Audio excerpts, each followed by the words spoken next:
Oh my goodness. I failed.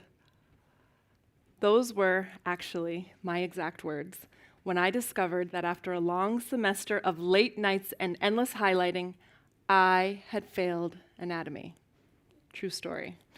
Now, I know there are some students here today, and we've all been students at some point in our lives. Has anyone ever experienced that feeling before, where you're waiting for your grades to be posted, and you're hoping that you passed, and then you finally see your grades, and you're like, oh, I failed.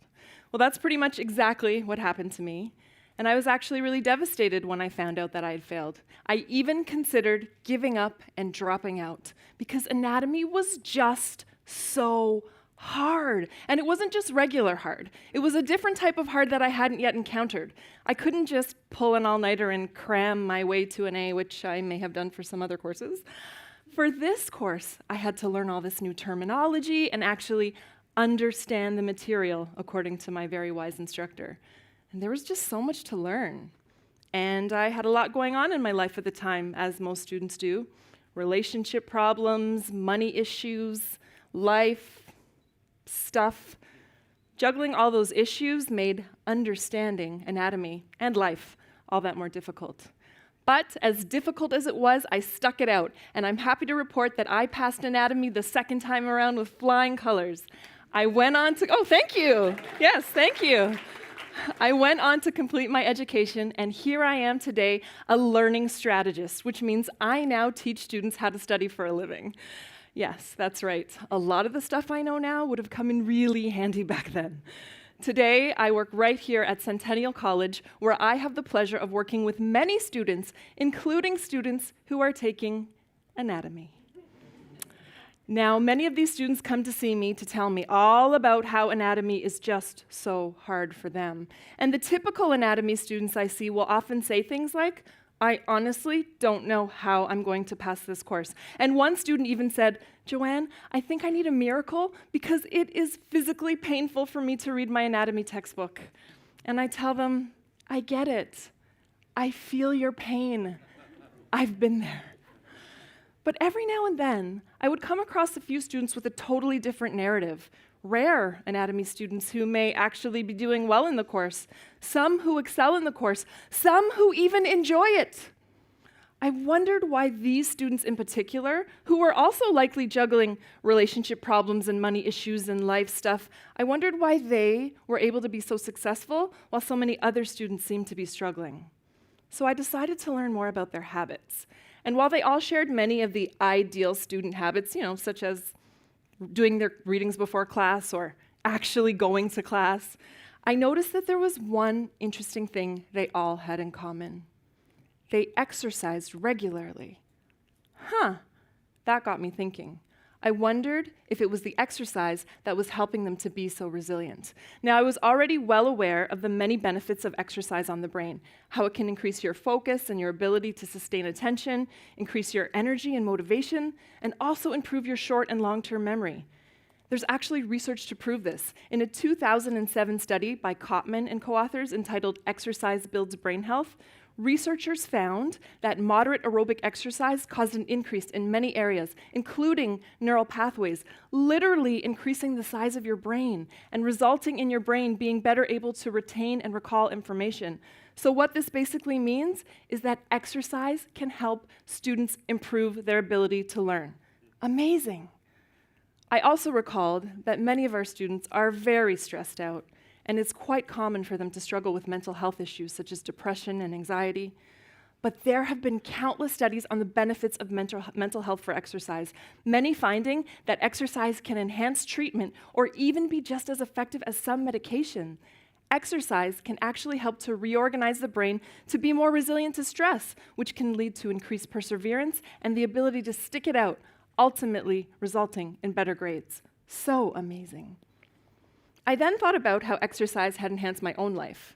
Many times, I'd felt that if my life were a test, I might be at risk for failing that too, because I often felt overwhelmed with competing priorities, overflowing laundry baskets, never-ending to-do lists, always feeling tired.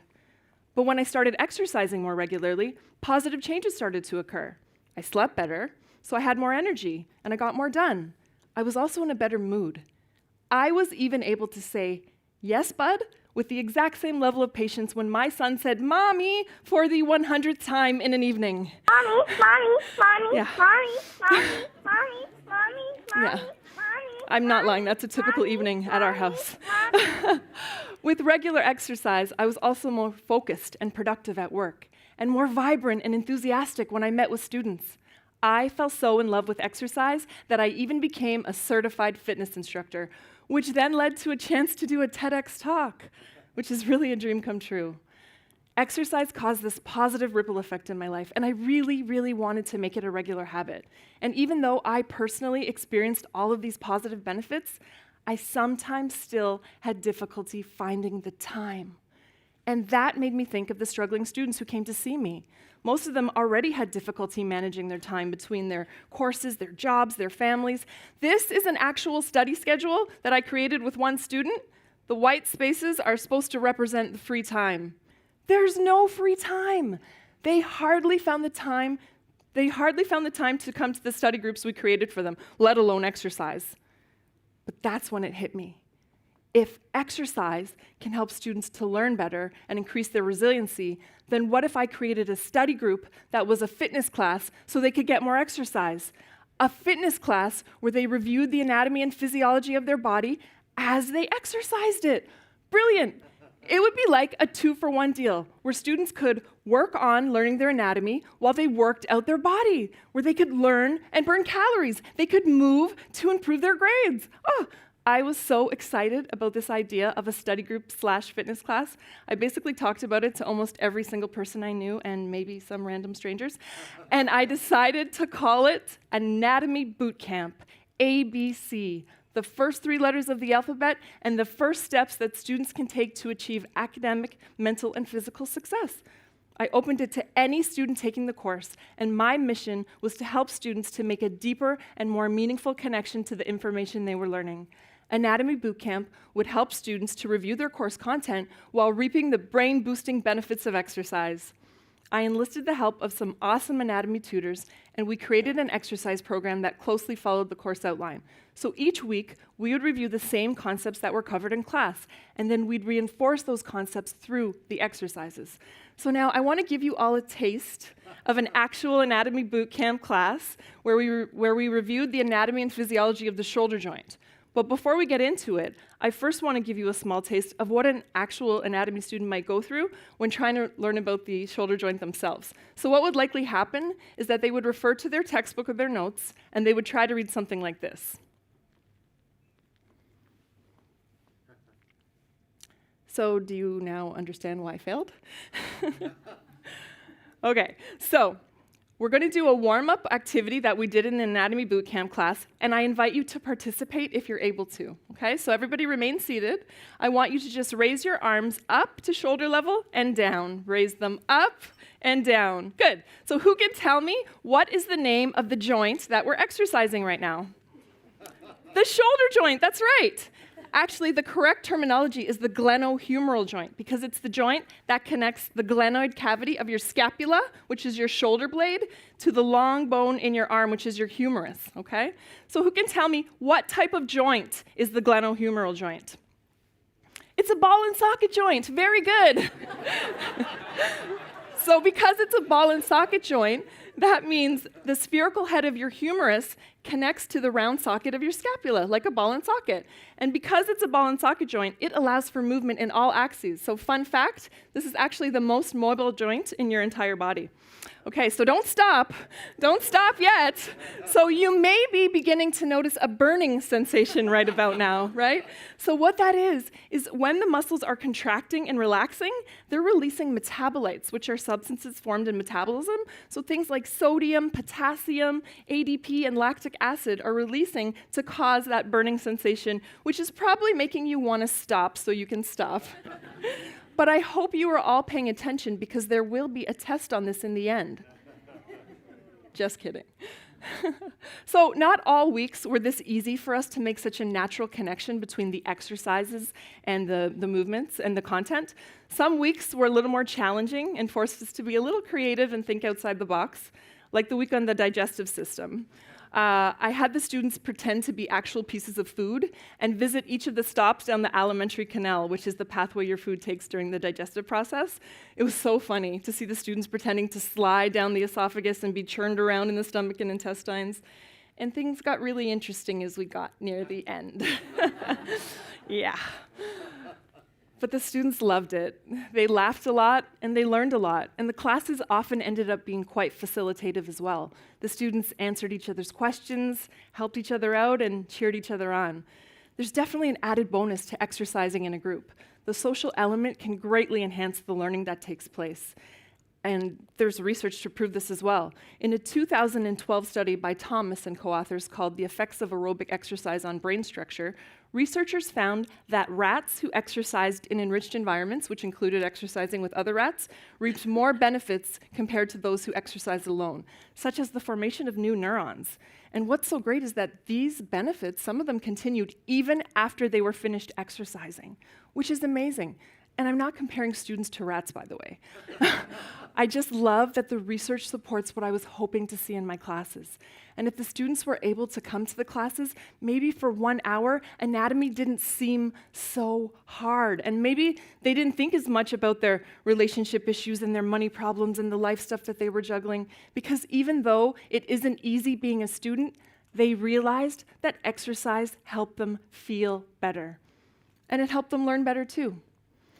And even if students couldn't make it to anatomy boot camp, I still encourage them to try to incorporate more exercise into their life.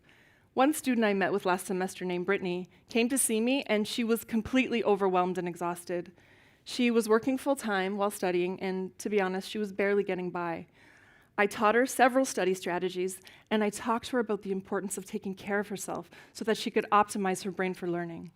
She made some adjustments, and she was able to fit in a few trips to the gym per week. And it really made a huge difference for her.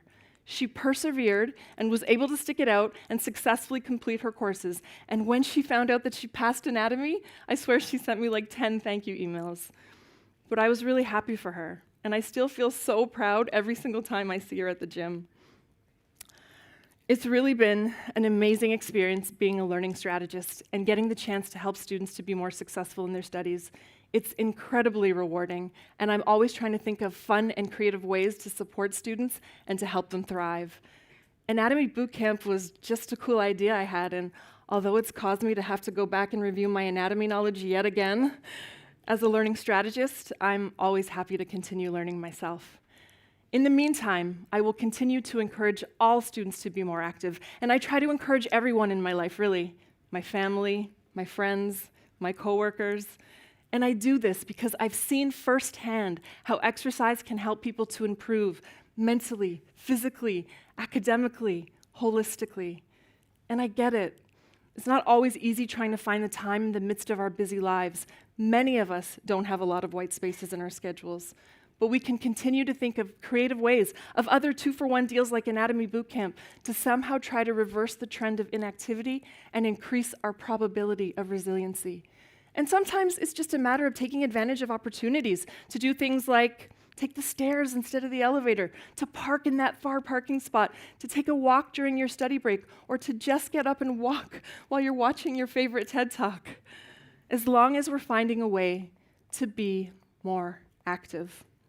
And I'm happy because I'm starting to see things like standing desks and walking meetings and work week hustle Fitbit challenges on the rise, because maybe that means that people are starting to understand that exercise really is one of the powerful tools that can pave the way toward wellness. Because I truly believe that for students and for anyone really, it can definitely be a key ingredient in the resilience recipe. I know it was for me. And it was for Brittany too. And I know it can be for you. And for my students, my hope is that something like Anatomy Bootcamp can encourage you to incorporate more exercise into your life so that you too can experience the enhanced benefits of the positive ripple effect it can cause for you, including passing challenging courses like anatomy the first time. My hope is that more students will be able to say, "Oh my goodness, I passed!" Thank you.